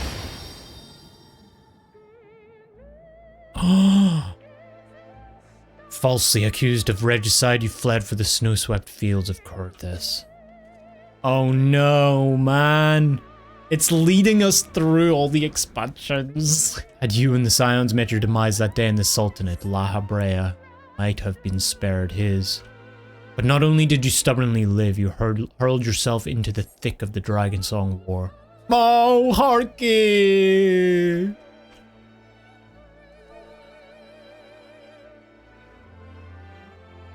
Swept along by the tide of events, you pursued and slew those who sought to stop the unending conflict, just as you were bid. Or was it a thirst for vengeance that drove you? I was just saving the world, man! Thornton was a fucking psycho. Look at this shit. King Thornton. Oops. Ow. I don't mind killing these guys though, because they're little bitches. Gears? We have gears mechanics now?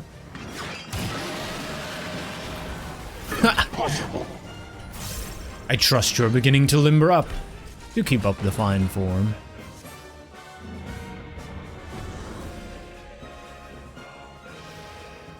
Oh, the brothers. Sag. Artwarel and the other one. Around heroes, people are wont to flock. People who harbor all manner of motives, each baser than the last. Based? Lucia and Emmerich. Come, let the curtains rise on the grand melee. Oh yeah, we did that outside the thing? This is the first time we fought Raban? Hi, Lucia. You cheated on me with the hot Chad. I'll take you. No more than they deserve. In their end, the hand of friendship was tainted with personal desire. What? Oh my god, Shiva? Iceheart? Brazevelker? What kind of picture is he painting about me? Like I'm some selfish bastard who didn't think through anything? You know what comes next? We put an end to the Dragonsong War.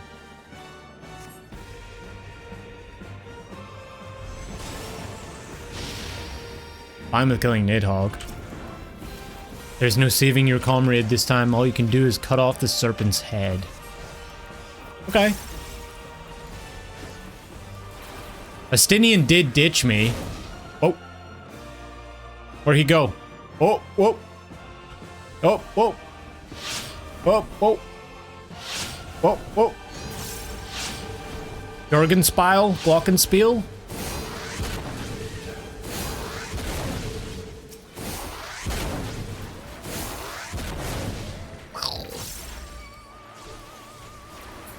Okay. Easy peasy. And as simple as that, a 1,000-year war is brought to its conclusion. But every end marks a new beginning, and for heroes such as you, there is only ever conflict.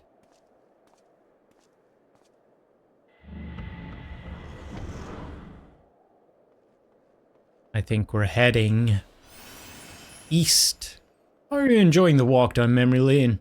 I dare say there will have been a few individuals for whom you harbour deep feelings, whose passing caused you keenest grief. That is what our people are to us, an irreplaceable existence that can ill be lost. I will save them, for they are my... Never mind. We're not here to talk. Let us return to the task at hand. He was getting emotional. Emperor Solus had kindled an insatiable flame. Garlemald was its name, and it raged across the land, consuming all in its path. Following the trail of ash, you set forth to Alamigo and Doma into a storm of blood. Was that Minago? Again you fought, and again you grew stronger, so strong that we could no longer control you. Yours is an unnatural, beastly strength, and we shall lay it bare. He's just pissed that he couldn't control me. In order to gain a foothold in the liberation effort, you journeyed to our eastern plains. Oh, Sadu! My love. I miss you.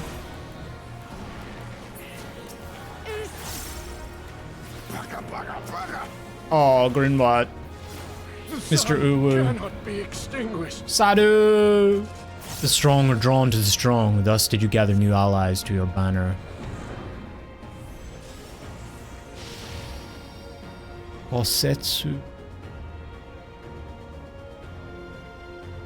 Aww.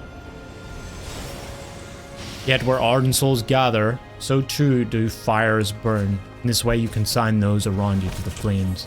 Burn them all here or reduce them to nothingness like the ephemeral morning dew they are. What the f- Oh! Ugirian him!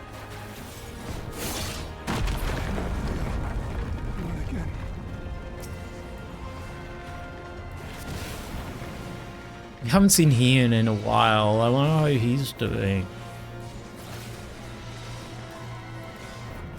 Forgive me. We did not hesitate, or perhaps could not. No matter, let us turn our attention to the finale. Listen, man, I'm okay with killing these clones because I know they're not real. Do you not get that? I see your point you're making, but you're wrong. Here we shall have a test between fellow beasts. It is only fitting, would you not agree? When I fought you in this flesh, it was I who triumphed. Will you turn the tables this time? Oh boy, am I supposed to remember this shit?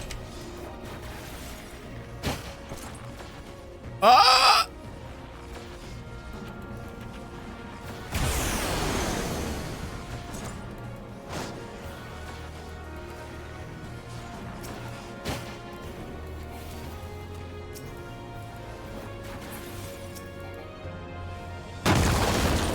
So is this him?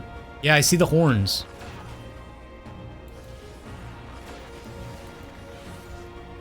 Look at... Wait, that's Xenos. Oh boy. Oh,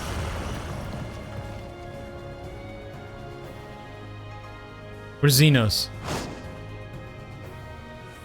Xenos? My creation appears to have lost its form. It is no easy thing to see through the eyes of a beast such as him. In any event, there is only so much to be learned by taking your measure this way. Let us try something different. Come, we continue this within. Okay.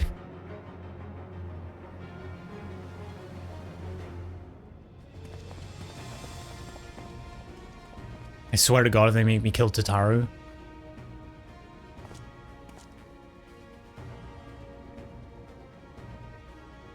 An impressive show of strength. But surely no more than a foretaste of that which Emet-Selk's conqueror is capable. Such might requires a fairer measure, to compare like with like. Yes?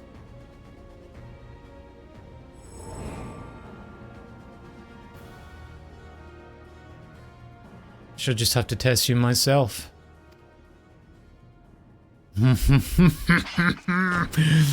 Okay. You little bitch. Come on, two. Show me what you can do. Fallen warrior Ardbert.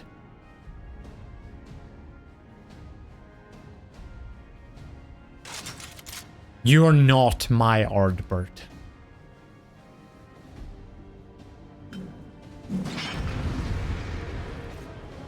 Let's do it. Little bitch. I may not be the real Ardbert, but you do well not to underestimate me. All that made him the warrior he was, every battle waged, every blow swung, is part of my very being. So come fight me like you mean to take my head. Okay. I mean, you're not real, right? So.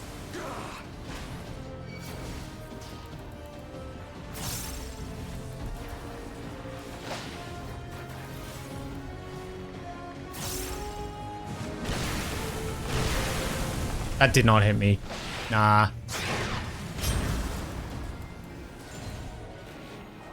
Good, good. I sense your murderous intent. You'd kill me given the chance, mayhap you think to recover this body. If so, prove that it's no use to me. Prove that I can't best you with it.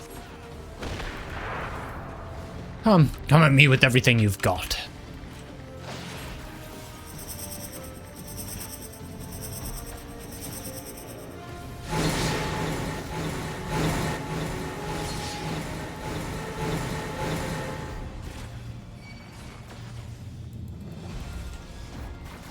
You gotta do better than that, bud. Uh-oh, I know eruptions.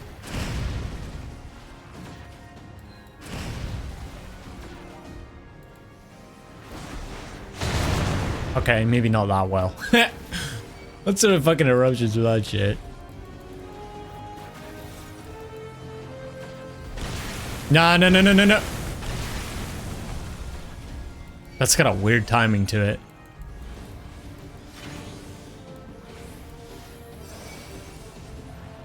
I see you're a different beast from when you faced my creations.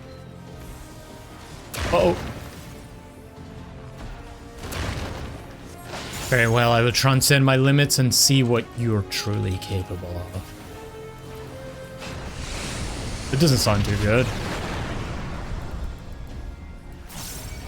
Hold nothing back, for neither will I. Okay. I'm just here pressing my buttons, dude. I'm just pressing my buttons.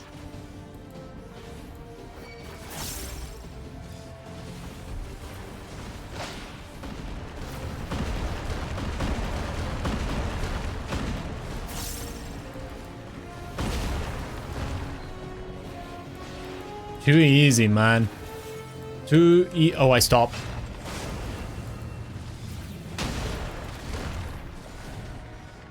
Too easy, bro. Too easy.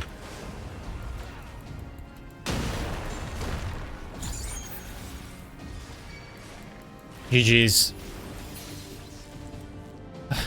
I have my answer.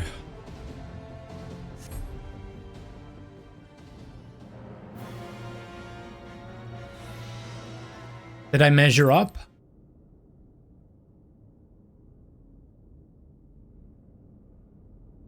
You have grown stronger since last we fought. When did we last fight, actually? The result of your trials in the first, no doubt. Ultimate as well, yeah. Have you finished? Oh! Yay! Beat his ass! I freed myself as soon as I awoke, but rather too late, I see. I got it. Don't worry. You know me. Now, Elidibus, if you have ceased trading blows, I would trade words with you. I have a theory, you see. One concerning that which you seek to accomplish. Oh, she's been studying. It stems from who, or rather what, you truly are. A primal. Zodiark? The Zodiark was a primal, right? Created Zodiark to deliver the star from destruction. Right?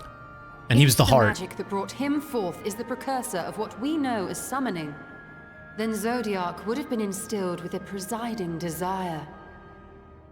Yeah? I found it among the records at Anida, and it came as no surprise. Were I faced with the world's destruction, I too would wish for the same. Yeah? Salvation. The salvation of our star. I know that you sacrificed yourself to become Zodiac's heart. Yes. The last time we saw this, they talked about this. So it was Vina and Elidibus. How you came to be separated from him is less clear. But if you are a fragment of his being, it stands to reason a desire for the world's salvation would drive you. Mm-hmm. And thus did you seek to inspire the masses to rise up as warriors of light, going so far as to use Ardbert as a symbol of hope. Right.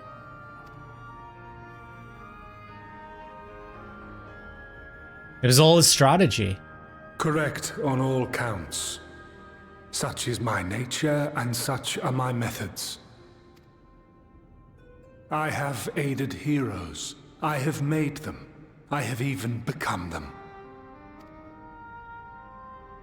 This served not only to strengthen me, but also to facilitate the work of my brothers, such as Emmet Selk, with his penchant for nation building. Then you will be all too familiar with the fickleness of mankind. We change, we forget, and what little we do remember becomes twisted and fragmented over time. Mm-hmm. For which reason, you deem us unfit to carry on your legacy. But are you, yourself, free of these foibles? As the last witness of the final days, do you remember everything that was lost? Or even the things you cared about? Got a point. She's got a point. Get to the point. That is the point. We are one in the same, my friend. A primal is shaped by the hope that fuels it. Even should this hope be something as simple as the world's salvation, it is the collective desire of innumerable disparate souls crying out for deliverance. Having drawn your strength from such a cacophony of voices, can you truly be sure you still speak with your own?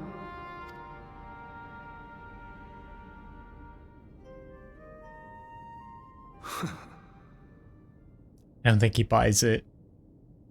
As convincing as Your that question was. is irrelevant. Oh, irrelevant. No matter how much I should change, no matter how much I should forget, I shall ever remember my duty. He's At locked times, in. I stand with my brethren. At times, I stand against them. All that I might steer mankind and the very star upon their true course. For Elidibus is my name and my mission, guiding my every deed. Oh my god. They set it up before with his commitment. They had doubts about him and...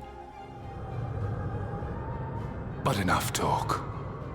You have shown me sufficient proof of your might. Thank you. As I am now, I would struggle to defeat you.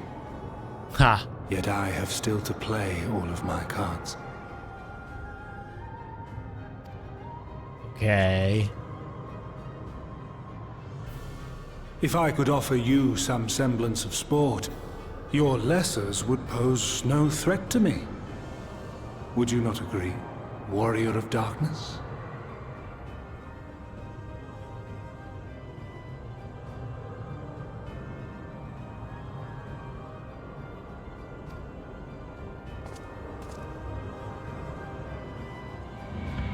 My lessers. So what he means is defeat me and then that's it. Nobody else can win. It has been an eventful morning.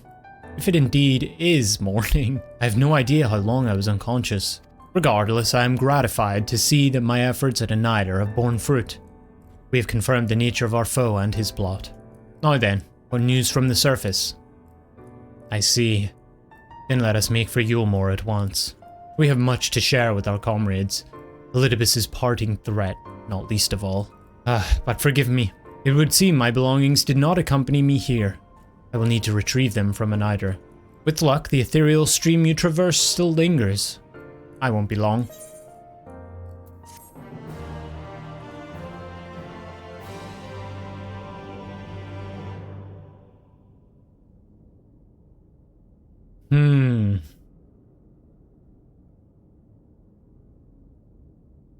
What?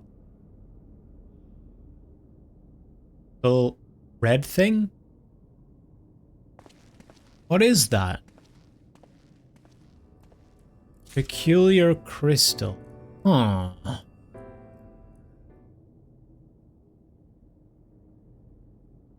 A peculiar crystal lies on the floor. Upon its surface, an array of lights twinkle in a tiny constellation of stars. Oh, invisible crystal. Day 4th, bring honor to the seat of... The distorted voice of an ancient rings out in your mind. A moment preserved in the crystal, it would seem. What moment?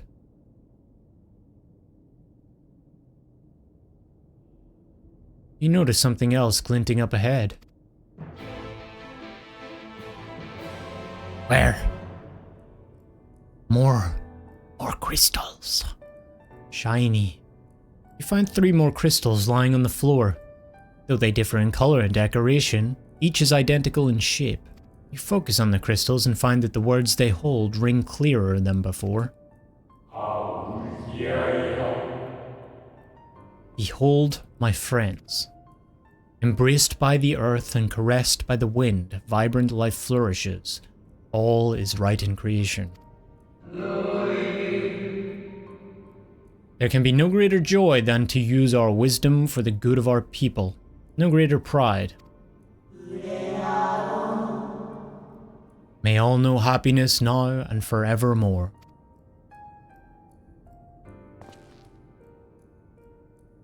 Huh.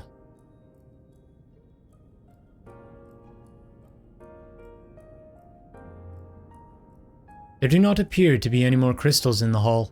Perhaps it would be wise to continue the search outside. Why are these random crystals scattered everywhere? It's like somebody's leading us on a breadcrumb trail hunt thing.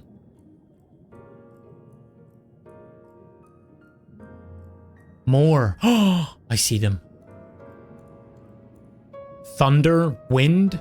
Your instincts serve you true and you discover another 2 crystals. As you reach out with your consciousness, new voices begin to echo in your mind. The heavens are ablaze and the land rent asunder. What will become of the world? Is life itself to be denied? Come what may, we must not surrender to despair. If we but hold fast to hope, we may yet find a path to salvation.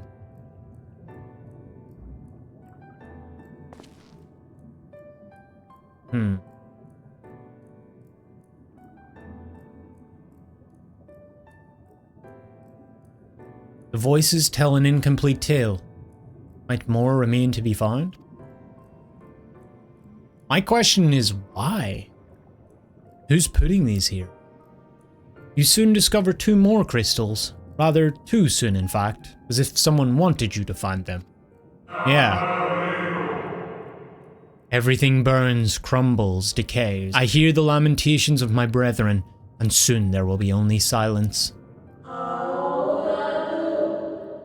We will deliver our star from its doom, this we swear, so please dry your tears.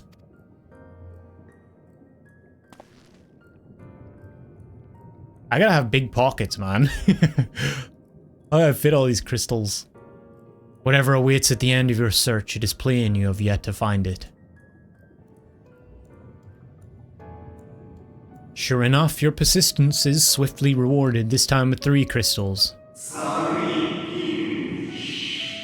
The time is come. We shall rewrite the laws of creation, and we shall save our star. From this life our Savior born, may I be worthy of the honor. I feel my soul turning, slowly but irrevocably, and the power I wield begins to seem terrible. But this is right. It is right. Wait, how many have we been collecting? Is this the 14? The tale the crystals weave seems to near its end, but it isn't over yet. I'm betting this is the 14, and we're hearing what their thoughts were when they summoned maybe Hydaelyn? Maybe Zodiark? I don't know. With almost melancholy inevitability, the 12th crystal soon reveals itself to a requesting eye. Though salvation is ours, it came at great sacrifice. All that remains is to pray. Yes, this is the summoning.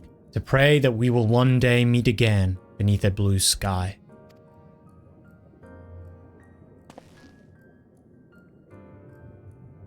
Judging by its testimony, it would seem the voice was recorded in the wake of the final days.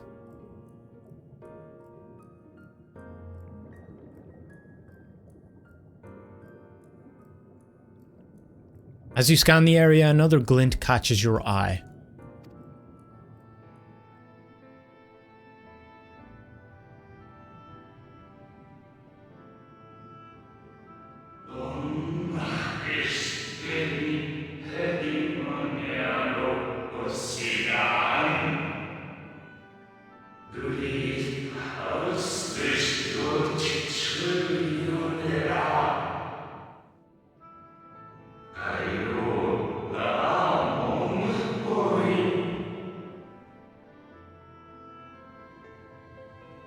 Is this the heart?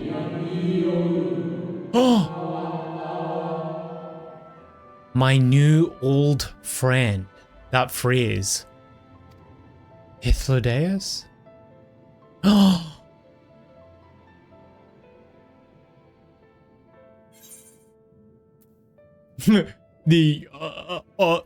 I remember your name. Let's not act stupid. How good of you to remember.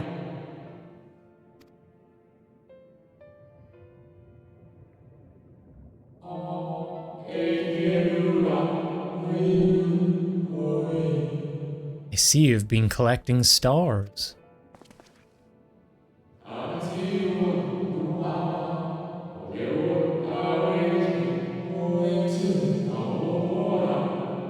I speak of those crystals, they have constellations etched upon them, yes?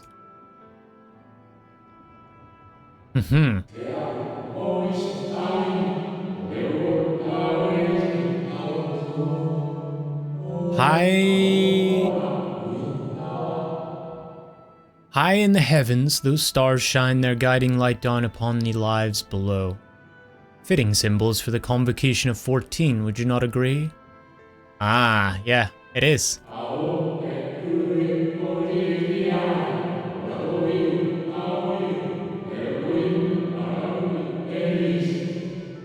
As you will have gathered, each crystal bears an account of the life of a member of the convocation as remembered by the Unsundered.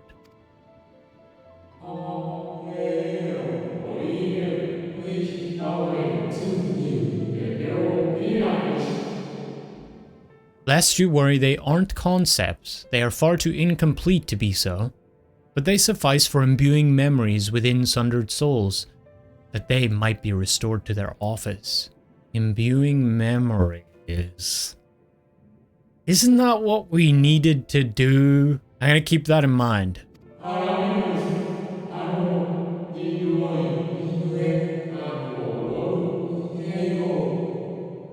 Keep them. I'm sure Emet-Selch wouldn't mind. Emet-Selch's dead, Hythlodaeus. We had to kill him.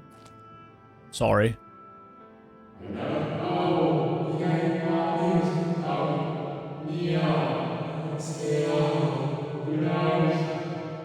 So, how fare you of late? You're feuding with Elidibus this time, I believe. Feuding.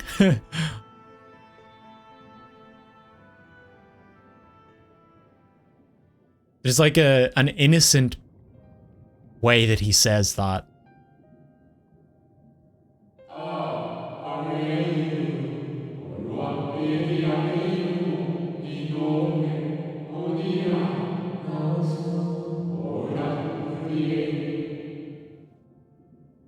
I shall refrain from passing comment on your struggle.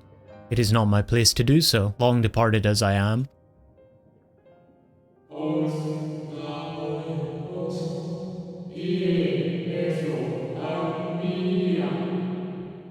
But if I may give voice to a personal desire, I would rather you lived. Aww.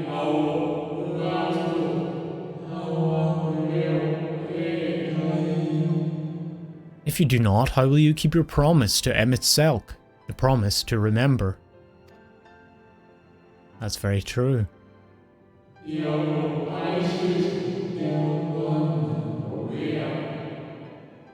It must weigh heavy, the burden of all those memories.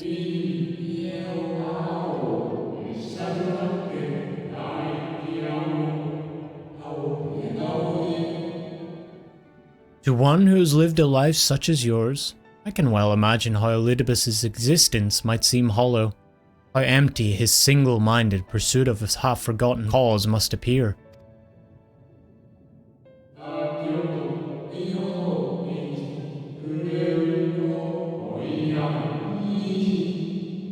But know that his devotion is not without reason, even if he himself can no longer remember what that reason is.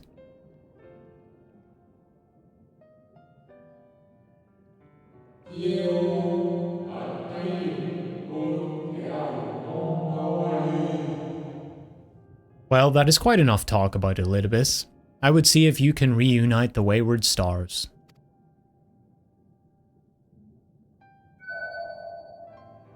Oh, cool.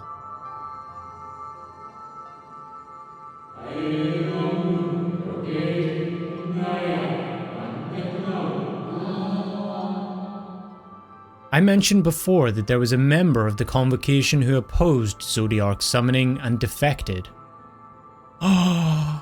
One whose office was left vacant.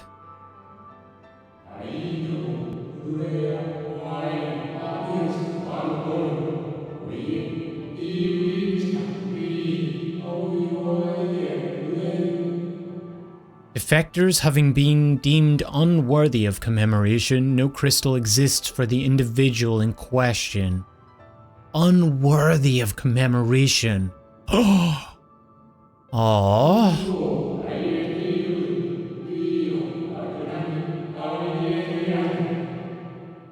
Or shouldn't exist at any rate, and wouldn't had a friend not created one in secret.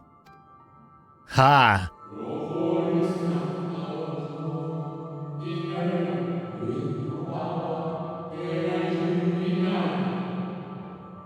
A crystal bearing the forgotten name of his office, along with a magic of his own conceiving, a singular incantation embodying his spirit.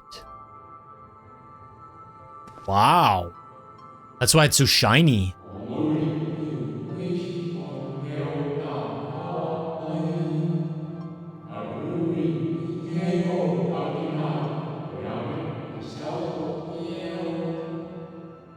Among all the offices, the 14th was the most unusual, for while the rest sat in Amarot, its holder was charged with gaining an intimate knowledge of the wider world.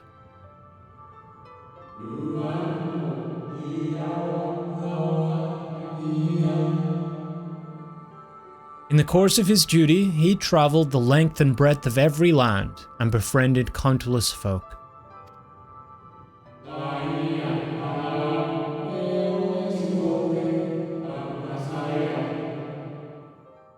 Is it maybe the Warrior of Light? He encountered troubles too, of course, matters which he could simply have referred to the Convocation, but that was not his way.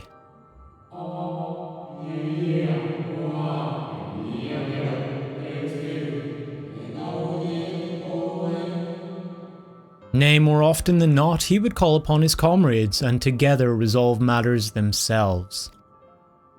Or they would call upon him.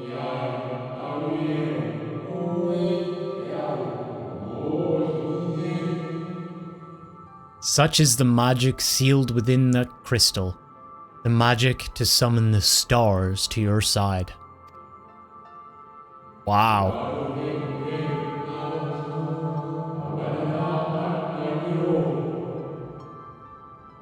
In time of greatest need, should you wish upon it with all your heart, it will surely answer your call.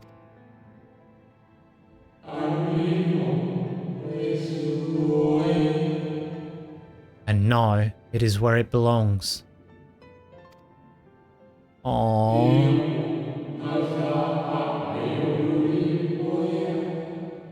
Oh, there is no need for thanks, but nor will I hear any complaints about it either.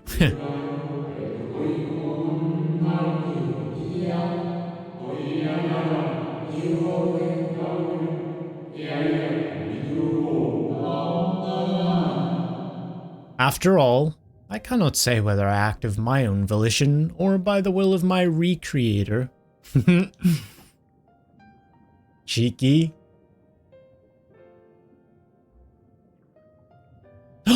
No, he's gone.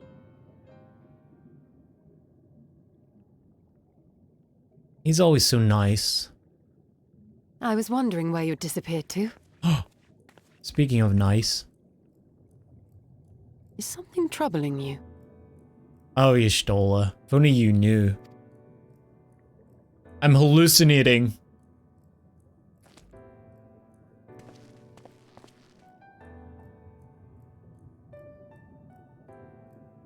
No? Very well. She knows something. I have everything. Let's hurry back to the surface.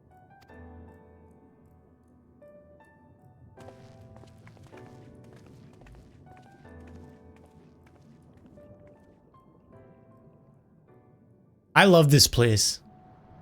Amarat always just reveals like the biggest secrets. There's never any chill in terms of storytelling there. It's like a heart-wrenching thing.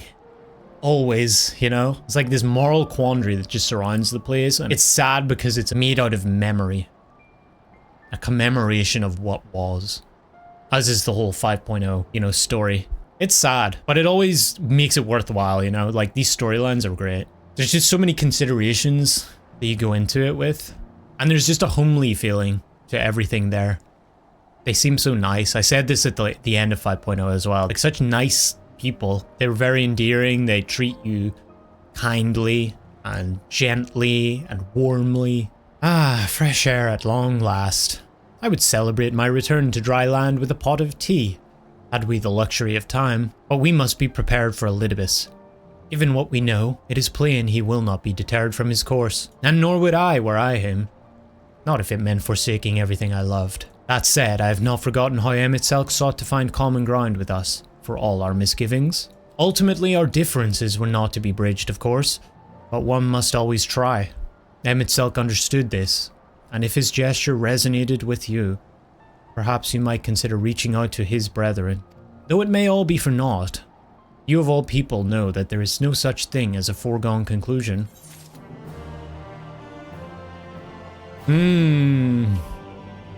Okay, well, that's probably a good place to wrap it up before the big, like, 5.3 finale. Lots of great story, setting us up for the finale, kind of as a precursor. I really enjoyed that episode. I just love how mysterious but kind of evolving this story is. And overall, I think just the premise of this story and all of the kind of ideas that it touches upon are really beautiful ones, and they're emotionally deep because there's so much that you have to consider with every perspective and all of the characters. It's a very uniquely drawn story that I think has been really, really well done. We're kind of going over the same ground that we covered with Emet-Selch right now, but in a slightly different light with more facts and a little bit more going into it and a little bit more context. And yeah, gonna be interesting how we approach this with Elidibus into this 5.3 finale. I'm really looking forward to it. How do we save our friends? I think these crystals are going to play a part in it. As I said and made a note of, imbuing memories, that was what we had to do with the crystals that Graha and Beck Lug were trying to create. I have a feeling they're not going to work, and I'm going to whip out these bad boys and be like, hey guys. Hopefully we can get everybody back to the source that way. Hopefully the Exarch doesn't die. Although with these things, someone's always got to die. Yeah, I'm looking forward to the emotional roller coaster that I'm guessing this finale is going to be, as they always are. I hope you guys can join me for it as well. I hope you enjoyed this episode. If you did, don't forget to give it a like. If you're new here, welcome. Subscribe. I'd appreciate it a ton. You can become a member and help support me in the channel by hitting the join button just below this video. Thank you to all the members. Like, I think we've been doing memberships on the channel now for like a year, so some of you guys are hitting the 12-month mark. I love you guys. I appreciate all the support you give me over the year. And yeah, I'm really stoked for this one, and then eventually 5.5 as well, to see how we head into Endwalker. I can't believe we're almost there. But yeah, that's gonna do it. I hope you guys enjoyed the video, and I'll see you guys next time for that big 5.3 finale stream. Keep your eyes peeled for that. See you later. Bye. Take care. Peace.